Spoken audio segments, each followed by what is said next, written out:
सभी 243 विधानसभा सीटों पर होने वाले चुनाव को लेकर भले ही अभी चुनाव आयोग की ओर से तारीखों का ऐलान नहीं किया गया है, लेकिन प्रदेश का सियासी पारा अभी से हाई हो गया है, जहां सत्ता पक्ष और विपक्ष के बीच में लगातार घमासान जारी है और एक दूसरे पर आरोप प्रत्यारोप लगाए जा रहे हैं। इसी बीच बिहार की सियासत एक बार फिर से गर्मा गई है, जिसके चलते आज प्रदेश भर में इंडिया गठबंधन ने वोटर लिस्ट रिवीजन के खिलाफ बिहार बंद और चक्का जाम का आयोजन किया, जहां गठबंधन का आरोप है कि राज्य सरकार आगामी बिहार विधानसभा चुनाव को प्रभावित करने की नियत से मतदाता सूची में बड़े पैमाने पर गड़बड़ी कर रही है। कांग्रेस सांसद राहुल गांधी ने एनडीए पर निशाना साधते हुए कहा कि बिहार में चुनाव चोरी करने की कोशिश की जा रही है, तो वहीं एनडीए की ओर से कहा जा रहा है कि विपक्ष जो भी गलत तरीके से मतदाता बन गया, उनके कंधों पर ये अपनी सियासत करना चाहते हैं, जिसके चलते प्रदेश के राजनीतिक गलियारों में राजनीति तेज होती हुई दिखाई दे रही है। दरअसल बिहार में आगामी विधानसभा चुनावों से पहले मतदाता सूची का विशेष पुनरीक्षण चल रहा है। चुनाव आयोग के निर्देश पर यह प्रक्रिया नियमित रूप से होती है, लेकिन इस बार विपक्षी पार्टियों ने इस प्रक्रिया पर सवाल खड़े कर दिए हैं। इंडिया गठबंधन के नेताओं का आरोप है कि एनडीए सरकार खासकर बीजेपी आरएसएस की मदद से जाति आधार पर नामों की छटनी करवा रही है और खास समुदायों को टारगेट करके उनके नाम सूची से हटाए जा रहे हैं। यही कारण है कि बिहार में चल रही वोटर लिस्ट रिवीजन पर रोक लगाने की मांग करते हुए इंडिया गठबंधन ने आज बिहार में चक्का जाम किया, जिसमें राजद नेता तेजस्वी यादव, लोकसभा में नेता प्रतिपक्ष और कांग्रेस सांसद राहुल गांधी, सीपीआई महासचिव डी राजा, सीपीआईएम लिबरेशन के नेता दीपांकर भट्टाचार्य और बिहार कांग्रेस अध्यक्ष राजेश राम प्रदेश विधानसभा चुनाव 2025 से पहले बिहार में मतदाता सूची के विशेष गहन पुनरीक्षण के खिलाफ महागठबंधन द्वारा बुलाए गए बिहार बंद विरोध प्रदर्शन में शामिल हुए। इस दौरान लोकसभा में नेता प्रतिपक्ष और कांग्रेस सांसद राहुल गांधी ने कहा कि चुनाव आयोग को मैं साफ बोल रहा हूं, मैं बिहार और हिंदुस्तान की जनता को स्पष्ट कह रहा हूं कि महाराष्ट्र का चुनाव चोरी किया गया था और वैसे ही बिहार के चुनाव को चोरी करने की कोशिश की जा रही है। उन्हें पता है कि हमने महाराष्ट्र मॉडल समझ लिया है, इसलिए वे बिहार मॉडल लाए हैं। ये गरीबों की वोट छीनने का एक तरीका है। ये देश की सच्चाई है और मैं बिहार के युवा से कहना चाहता हूं, ये सिर्फ आपसे वोट चोरी नहीं हो रहा है, ये आपका भविष्य चोरी हो रहा है। आपसे आपका जो आपका हक जो बनता है, जो रोजगार है, आपका धन है, ये सब आपसे चोरी किया जाएगा। ये चोरी नहीं होने देनी और आपको बिहार के युवा को ये चोरी नहीं होने देनी है। जबकि आरजेडी नेता तेजस्वी यादव ने कहा कि आज पूरा बिहार बंद है। चुनाव आयोग अपनी विश्वसनीयता पूरी तरह खो चुका है। वोटर लिस्ट से गरीब लोगों के नाम हटाने की बड़े पैमाने पर तैयारी चल रही है। पहले ये नाम हटाए जाएंगे, फिर पेंशन, फिर राशन हटाएंगे। इसी को लेकर महागठबंधन के दलों ने बिहार बंद का ऐलान किया है। पहले ये नाम काट रहे हैं, फिर पेंशन काटेंगे, फिर राशन काटेंगे। इसको लेकर के जो है सभी महागठबंधन के दलों ने आज बिहार बंद का ऐलान किया है।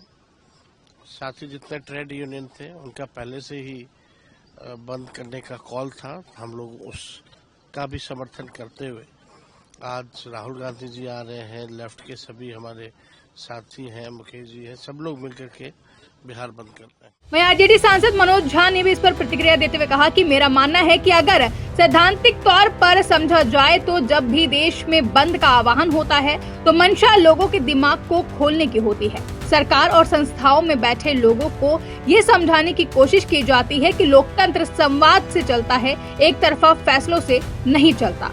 हाल ही में चुनाव आयोग की हठधर्मिता का एहसास हुआ है। इस देश में जब कभी बंद का आह्वान होता है तो लोगों के दिमाग खोलने की मंशा होती है।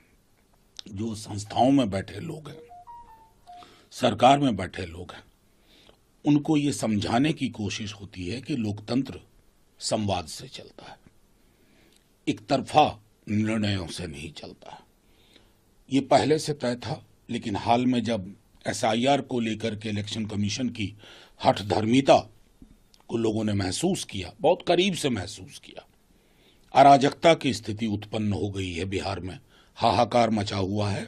मैं एग्जेजरेट एक पैसा नहीं कर रहा हूं, अतिरेक में कोई बात नहीं कह रहा हूं, हर अखबार फील्ड स्टोरी कर रहा है।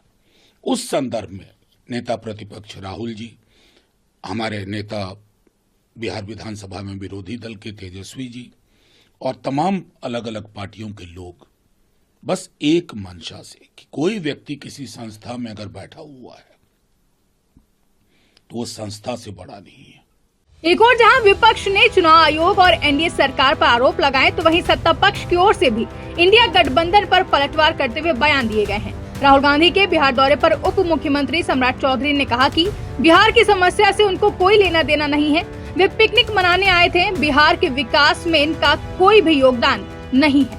अरे वो पिकनिक मनाने आए थे, बिहार की समस्या से उनको कोई लेना देना नहीं, बिहार के विकास के लिए कोई योगदान नहीं। ये लोग पिकनिक मनाने वाले नेता लोग हैं, आते हैं जाते हैं। बिहार में अच्छा प्रगति देखा होगा, अभी आएंगे तो एयरपोर्ट भी देखेंगे, बड़ा अच्छा एयरपोर्ट बना है।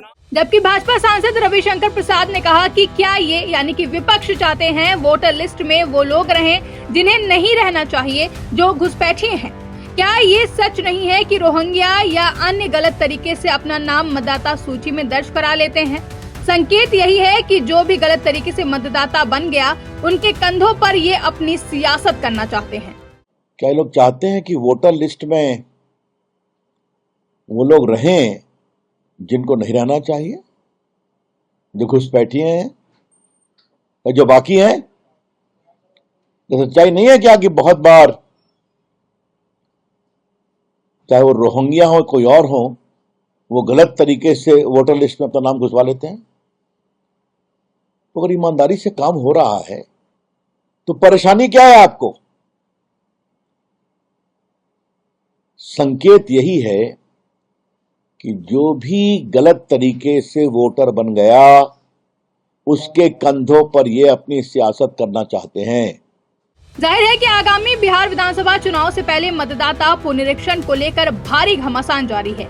अब ये देखना दिलचस्प होगा कि क्या चुनाव आयोग विपक्ष की मांगों पर विचार करता है या फिर नहीं। लेकिन ये तो तय है कि मतदाता सूची को लेकर उठे विवाद ने बिहार विधानसभा चुनाव की भूमिका में एक नया सियासी अध्याय जोड़ दिया है। इंडिया गठबंधन जहां इसे लोकतंत्र की लड़ाई बता रहा है, वहीं एनडीए इसे फर्जी नैरेटिव करार दे रही है। ऐसे में आने वाले दिनों में ये मुद्दा और भी ज्यादा तूल पकड़ सकता है, खासकर तब जब नामों की अंतिम सूची प्रकाशित होगी। बिहार में चक्का जाम और वोटर लिस्ट विवाद सिर्फ प्रशासनिक मसला नहीं है, बल्कि ये आने वाले चुनाव की बुनियाद तैयार कर रहा है। सत्ता और विपक्ष दोनों इसे अपने अपने पक्ष में भुनाना चाहते हैं। ऐसे में अब देखना काफी अहम होगा कि इसका आगामी बिहार विधानसभा चुनाव में क्या असर देखने को मिलेगा।